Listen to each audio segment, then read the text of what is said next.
महाशिवरात्रीच्या दिवशी उपवास करणाऱ्यांनी काही नियम पाळावे. या नियमाचे पालन केल्यास भगवान शिवाची कृपा मिळते. असे मानले जाते की शिवरात्रीच्या दिवशी गहू, तांदूळ, मीठ, कडधान्ये, विशिष्ट भाज्या आणि मांसाहार टाळावे. या दिवशी कांदा आणि लसूण देखील कटाक्षाने टाळावे. महाशिवरात्रीला एक भक्त उपवास करावा म्हणजे सूर्यास्तापूर्वी एकदाच खावे. फळे आणि दुधाचे साधे जेवण करून उपवास सोडण्याची शिफारस केली जाते. दूध आणि फळावर उपवास करत असाल तर सफरचंद, केळी, कडलिंग या पदार्थाचा आहारात समावेश करा. महाशिवरात्रीच्या दिवशी रात्रीच्या पूजेला विशेष महत्त्व आहे. तर रात्री शिवाची पूजा केलेली अतिउत्तम लाभदायक फळ त्यामुळे प्राप्त होते. महाशिवरात्री हा हिंदू धर्मातील एक महत्त्वाचा सण आहे. या दिवशी शिवाचे स्मरण करतात आणि प्रार्थना करतात. उपवास, नैवेद्य, सद्गुणाचे मनन करून साजरा केला जातो. तर महाशिवरात्रीच्या दिवशी उपवास करून भगवान शिवाची पूजा करण्याची परंपरा आधीपासून चालत आली आहे. या दिवशी भगवान शंकर आणि माता पार्वतीचा विवाह झालेला होता. भगवान शिवाला प्रसन्न करण्यासाठी आणि उपवास ठेवण्यासाठी असे अनेक महत्त्वाचे नियम आहेत ज्याचे पालन करणे आवश्यक आहे. तर प्रत्येक नियमाचे, प्रत्येक उपवासाचे एक वेगळे विशिष्ट महत्त्व असते. शिवाची कृपा कायम राहावी, आपल्याला त्याचे योग्य फळ प्राप्त व्हावे म्हणून असे 10 नियम या व्हिडिओमध्ये आपण आज बघणार आहेत. तर महाशिवरात्रीचे व्रत आणि उपासना करण्यासाठी पहिला नियम म्हणजे आधी तामसिक अन्न खाऊ नये. मद्यपान, धूम्रपान या इत्यादीचे सेवन अजिबात करू नये.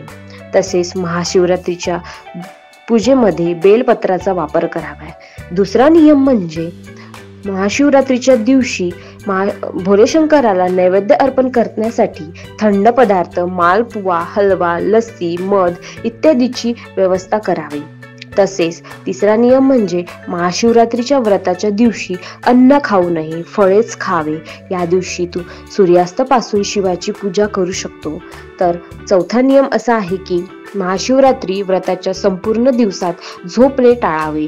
दिवसभर झोपण्यास मनाई आहे. तर पाचवा नियम असा आहे की जेव्हा आपण शिवलिंगाची प्रदक्षिणा करतो तेव्हा ती प्रदक्षिणा अर्धी प्रदक्षिणा करायची असते. शिवलिंगाची संपूर्ण प्रदक्षिणा करू नये असा हा पाचवा नियम आहे. तर 6वा नियम हा की महाशिवरात्रीच्या पूजेमध्ये बेलपत्र, धतुरा, फळे, फुले, अक्षत, पांढरे चंदन, भस्म, गंगाजल, कपूर, गाईचे दूध, उपसाचा रस, मध, मोळी, शमीची पाने, मधाची फुले इत्यादी पूजा सामग्रीची व्यवस्था करा. तसेच माता पार्वतीसाठी पूजेमध्ये सौंदर्य सामान ठेवा. महाशिवरात्रीच्या पूजेचा 7वा नियम असा आहे की पूजेमध्ये तुळस, हळद, शंख, नारळ, केवड्याचे फूल इत्यादीचा वापर करू नये. हे भोलेशंकराला अप्रिय गोष्टी आहे, त्यामुळे याचा पूजेमध्ये अजिबात समावेश करू नये. महाशिवरात्रीचं व्रत करताना 8वा नियम असा आहे की या उपासनेमध्ये ब्रह्मचार्याचे पालन करावे.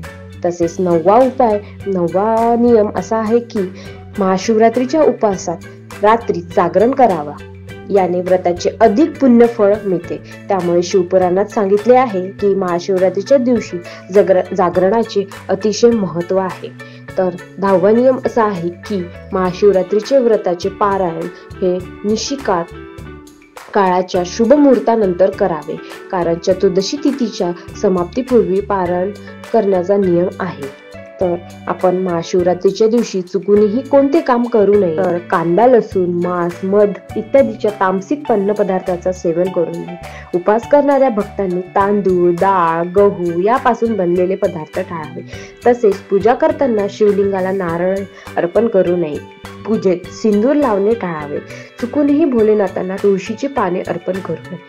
कोणाबद्दलही चुकीचे बोलणे टाळा. मोठ्यांचा अपमान करू नये. महादेवाला हळद अर्पण करणे टाळावे.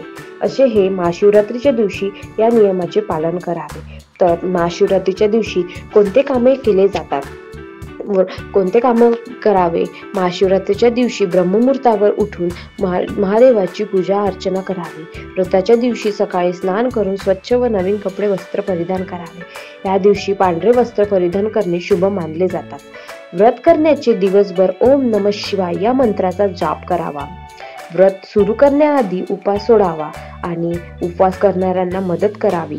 व्रताचे पूर्ण लाभ घेण्यासाठी सूर्योदय आणि चतुर्दशी तिथी संपण्यापूर्वी उपवास सोडावा. भगवान शंकराला बेलपत्र आवश्यक अर्पण करावे, तसेच पंचामृताने अभिषेक करावा. या प्रकारे महाशिवरात्रीला हे 10 महत्त्वाचे नियम आवश्यक पाळावे. व्हिडिओ आवडल्यास लाईक करा, शेअर करा आणि सबस्क्राईब करा.